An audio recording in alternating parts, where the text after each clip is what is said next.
Whenever we talk about photography, we often come across terms like the rule of third, the golden ratio, and the composition. There are many other terms as well, but these three are the most used terms and also techniques in photography. So, what really are these, and how do we incorporate them in our images? So, we'll talk about that, and let's go. Welcome back, and this is my second video on this channel. Just wanted to say thanks to everyone who watched and supported my first video. It was fucking amazing, not gonna lie. I really enjoyed making it, and the response which I got for that video was absolutely amazing, and it really boosted me. And I really appreciate each one of your comments, your likes, and your subscription. Okay, so very quickly, I just wanted to make one thing out of the way, which is I'm not a master at everything, and this is just my opinion and my way of looking at things, just my perspective, and you might not totally agree with a few of the things or any of the things which I'll say. So great, do your own thing. So photography is basically a combination of many elements and many factors. So let's talk about the two main things which are supposed to be there in a photograph, in every photograph. Number one is highlights and shadows. You just need these two things to even capture something. If it's only shadow, then all you are going to see is a black screen. If there's only highlight, then all you are going to see is a white screen. So these two things are supposed to be in a photograph. The next thing is a subject.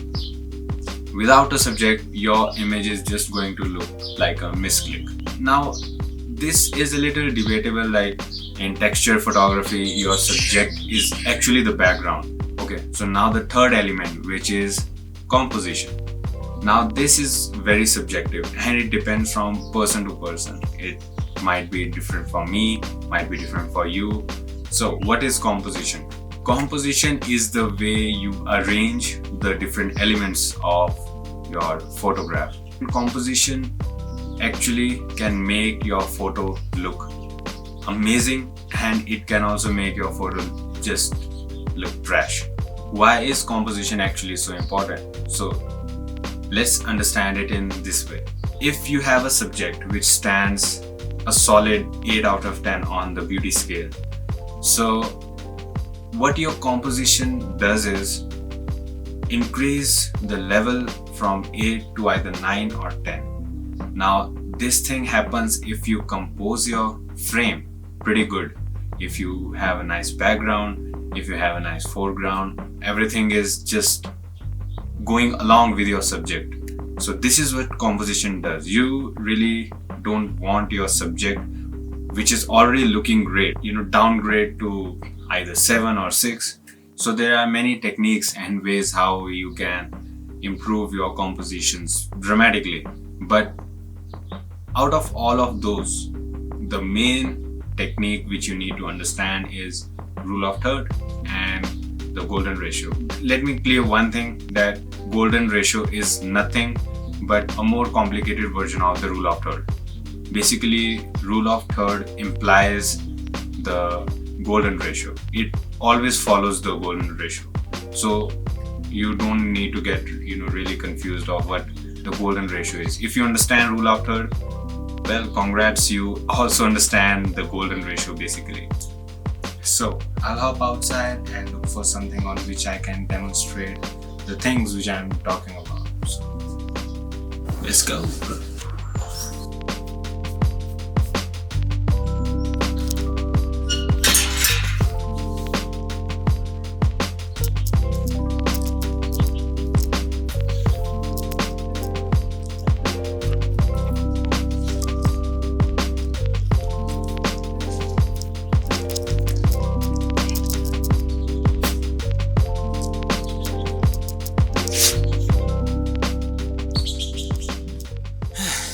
So I guess flowers would be something on which I can show you what the rule of third really is.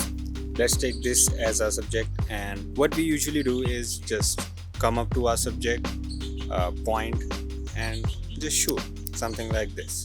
The picture looks good.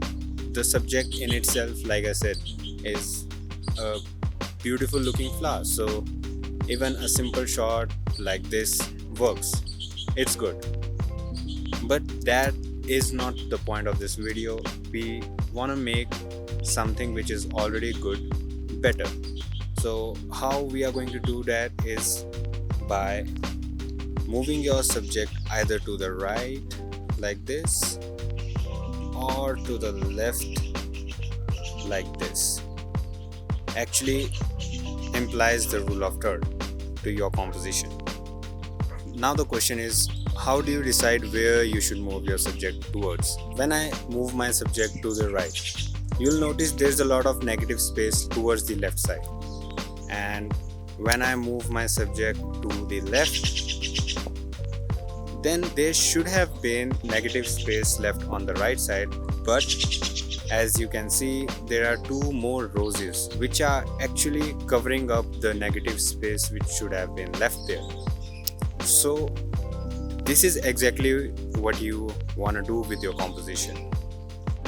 Okay, so now that we are cleared about the rule of third, we can hop on to the next level. From this, we are jumping onto this as a subject, and we'll actually use this flower as our foreground for this one, something like this. Adding a foreground actually gives your image a depth, and it makes your composition a lot more interesting.